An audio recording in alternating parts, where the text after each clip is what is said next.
अभी सुहाना की शादी को कुछ ही हफ्ते हुए थे और उसने पूरे घर को अच्छे से संभाल लिया था।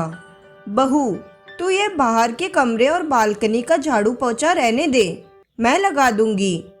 सुहाना जैसे ही पूरे घर की साफ सफाई करके बाहर के कमरे में आई, उसकी सास रमा जी ने उसे टोका। अरे मम्मी जी, आप क्यों करेंगी, मैं कर देती हूँ ना, बस यही कमरा और बालकनी तो बचे हैं। सुहाना ने कहा। नहीं नहीं, मेरी प्यारी बहू को लोगों की नज़र लग जाएगी, तू अंदर का काम देख ले, रमा जी ने बड़े प्यार से कहा। सुहाना की शादी हुए अभी कुछ ही दिन हुए थे। ससुराल में सास ससुर और ननद थे। उसके ससुराल में सब काम हाथ से ही करना होता था, जबकि सुहाना के मायके में यह सब काम करने के लिए काम वाले थे। फिर भी शादी के अगले दिन से ही सुहाना ने घर के कामों में सबकी मदद करनी शुरू कर दी थी। लाओ भाभी, बाहर बालकनी में मैं कपड़े सुखा देती हूँ।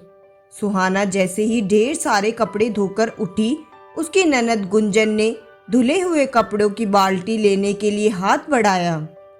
अरे दीदी, मैं सुखा दूंगी ना, बस हो ही गया है, आप कुछ और काम देख लीजिए, सुहाना बोली। नहीं भाभी, कपड़े मैं सुखा देती हूँ। इसी तरह दिन बीतने लगे। सुहाना अंदर के सब काम तो अकेले करती और जब भी बाहर कुछ काम करने की नौबत आती तो कभी उसकी सास तो कभी ननद बड़े प्यार से नज़र लग जाएगी कहकर उसको वह काम करने से मना कर देती। उसने कई बार इस बारे में अपने पति से बात करने की कोशिश की, पर हर बार वो हंसकर टाल देते थे। एक दिन दोपहर में सुहाना किचन का सारा काम निपटाकर पीछे आंगन में बर्तन मांज रही थी कि रमा ने उसे बुलाया। पड़ोस में रहने वाली कुछ महिलाएं मिलने आई थी। उसने उनके पैर छुए। उन्होंने उसे ढेर सारा आशीर्वाद दिया और कहा, बैठ बहू रानी, लगता है तुम आराम कर रही थी और हम आ गए। नहीं चाची जी, मैं तो बस, सुहाना कुछ कहने गई कि बीच में ही रमा जी ने उसकी बात काटते हुए कहा, हाँ, अब रात को भी तो ठीक से नींद होती नहीं है इसकी, इसलिए दोपहर में सुला देती हूँ, रमा जी ने हंसते हुए कहा। बहू रानी, जीजी तो तुम्हें अपनी पलकों पर बिठाकर रखती है, चाची सास बोली। जी? सुहाना ने आश्चर्य से चाची सास की ओर देखा। वह आगे कुछ और कहती कि रमा जी बीच में बोल पड़ी। पूरी जिंदगी पड़ी है काम करने के लिए, अभी अभी तो ये आई है, कुछ दिन तो उसे खेलने खाने को मिले। मैं तो हमेशा ही इसको बोलती हूँ कि यही दिन है आराम करने के, फिर तो एक बार घर गृहस्थी में लग जाएगी तो कहाँ का आराम। अभी तो वैसे भी मेरे साथ गुंजन पूरा काम संभाल लेती है, रमा जी मुस्कुराते हुए बोली। यह सुनते ही सुहाना स्तब्ध रह गई। वह कुछ कहती, इससे पहले ही रमा जी फिर बोल उठी। अच्छा बेटा, जा अपने हाथ से बढ़िया सी चाय बना ला, सबको अच्छा लगेगा कि बहू ने खुद उनके लिए चाय बनाई है।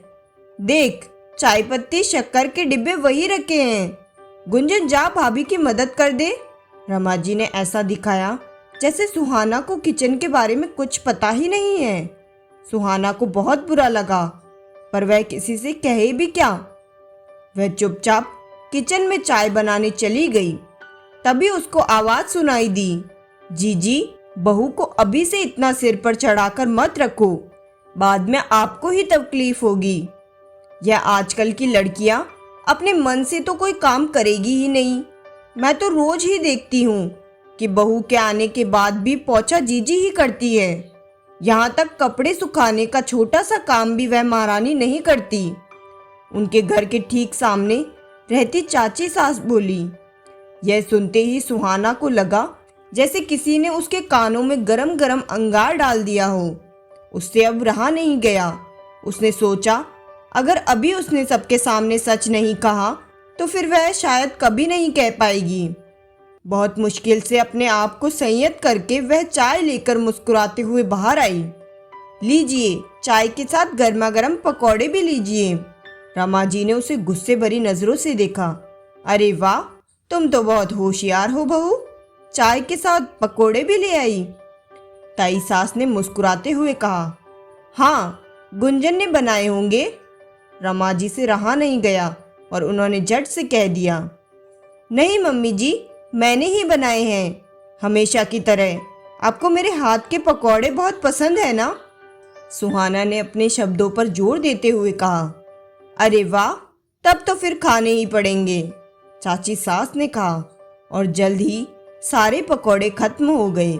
सच में बहुत ही स्वादिष्ट बने हैं बहू, तेरे हाथ में तो जादू है, ताई सास ने तारीफ करते हुए कहा।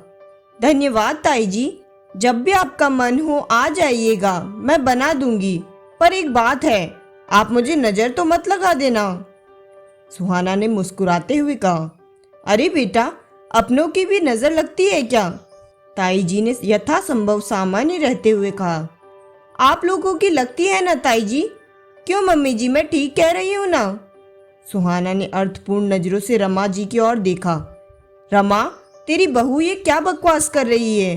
ताई जी गुस्से से खड़ी हो गई। क्षमा कीजिए ताई जी, मेरा आशय आप लोगों को दुखी या अपमानित करने का नहीं था, पर जब से मैं शादी करके आई हूँ तब से यही सुनती आई हूँ कि तू बाहर मत निकलना, अंदर के ही काम कर, बाहर रिश्तेदारों की नज़र लग जाएगी।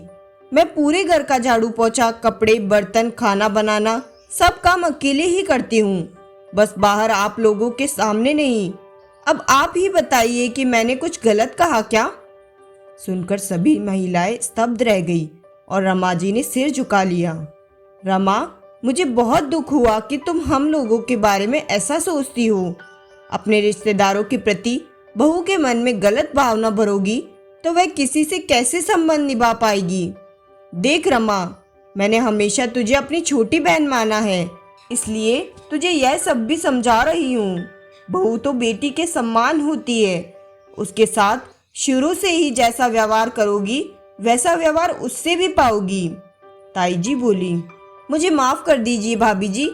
रमा जी की रुआसी हो गई। माफ़ी तुम्हें सुहाना से मांगनी चाहिए, और हाँ, हमें इतना सम्मान देने के लिए धन्यवाद। व्यंग्य से कहते हुए ताई जी एवं सभी महिलाएं चली गई और रमा जी सिर झुकाए चुपचाप खड़ी रह गई। रमा जी ने सुहाना से माफ़ी मांगी।